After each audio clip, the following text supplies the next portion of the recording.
So, I had a video recently, at the time of recording this, well, this will probably be out the same night I record it, but I had a video drop which was about Undertale, because I played it for the very first time, around the end of last month, and it's happened a few times. Well, it happens quite frequently with the videos that I make, but it didn't do that well. At the time of recording this, it's a 9 out of 10 on my analytics, which is pretty bad. I mean, it's nearly as bad as it can get. Despite me feeling like it's probably the second best video I've ever made. In terms of like the script and the storytelling and the emotional weight of it. I think other than my mountain video, it probably is the best video I've made. And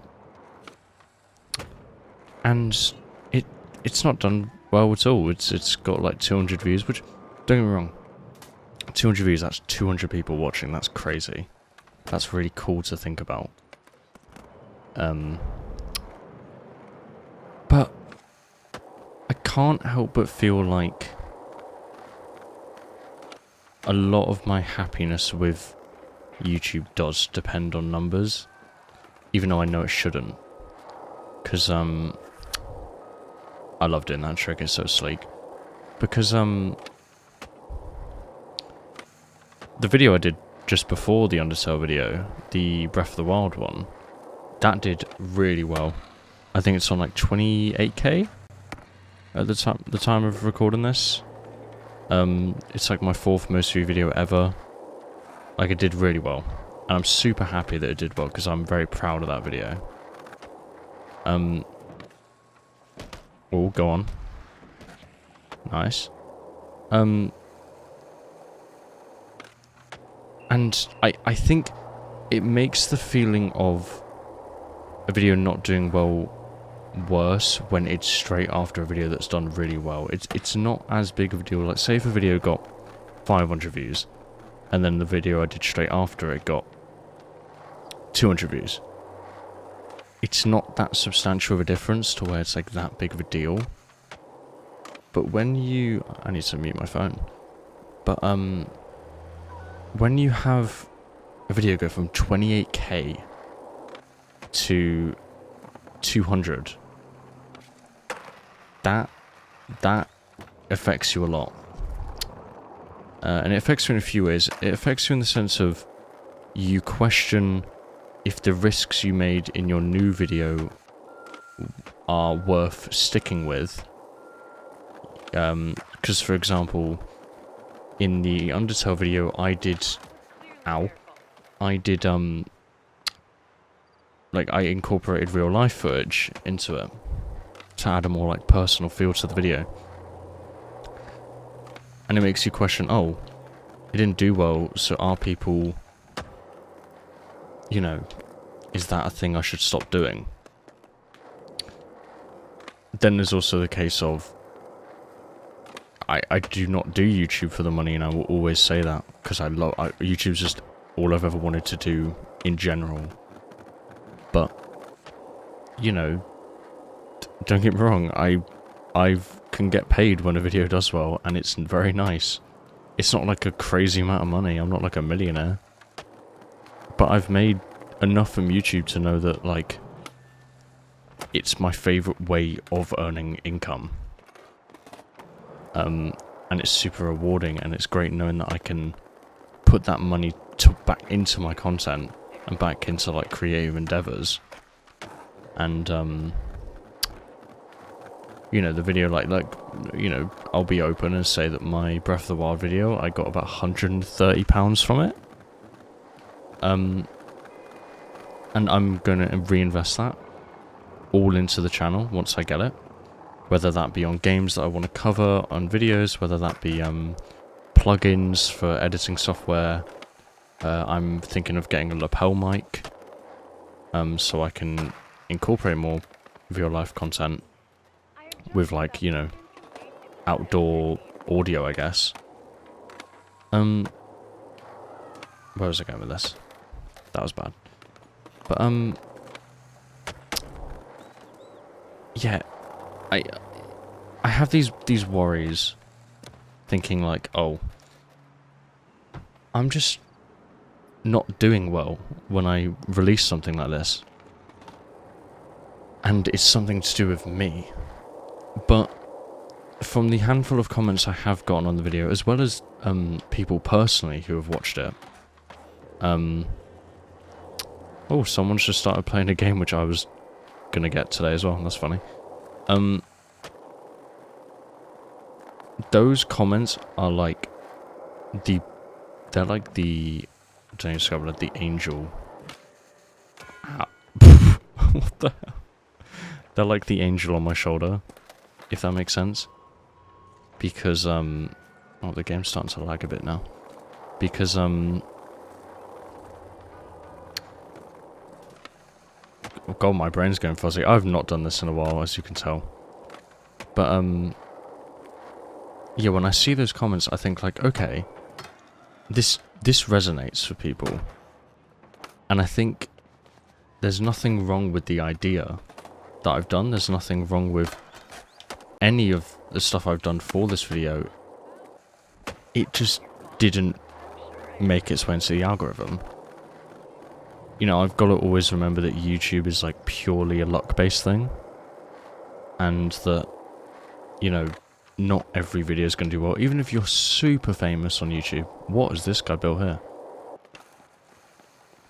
Oh, sweet. Even if you're super famous on YouTube, like, some videos just aren't going to do well. And that's just a normal thing. Like, that's not a weird thing. And especially since I'm still such a small channel,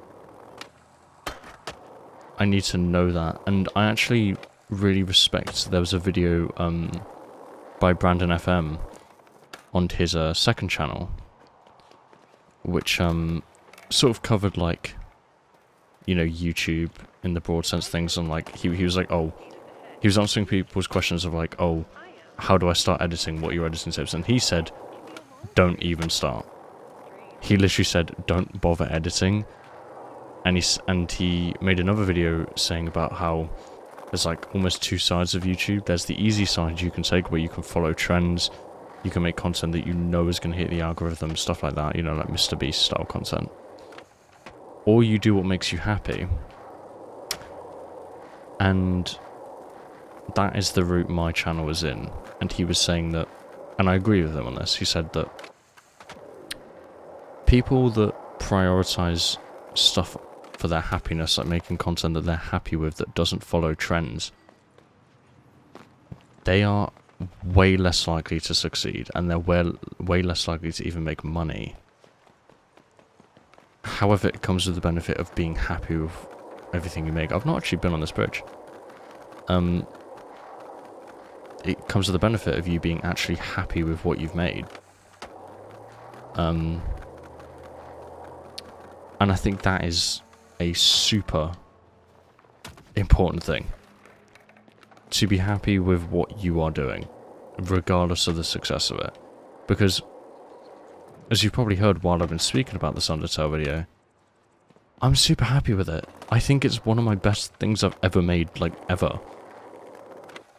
You know, and I'm so proud of myself for making it. I'm so proud of the risks I took for making it.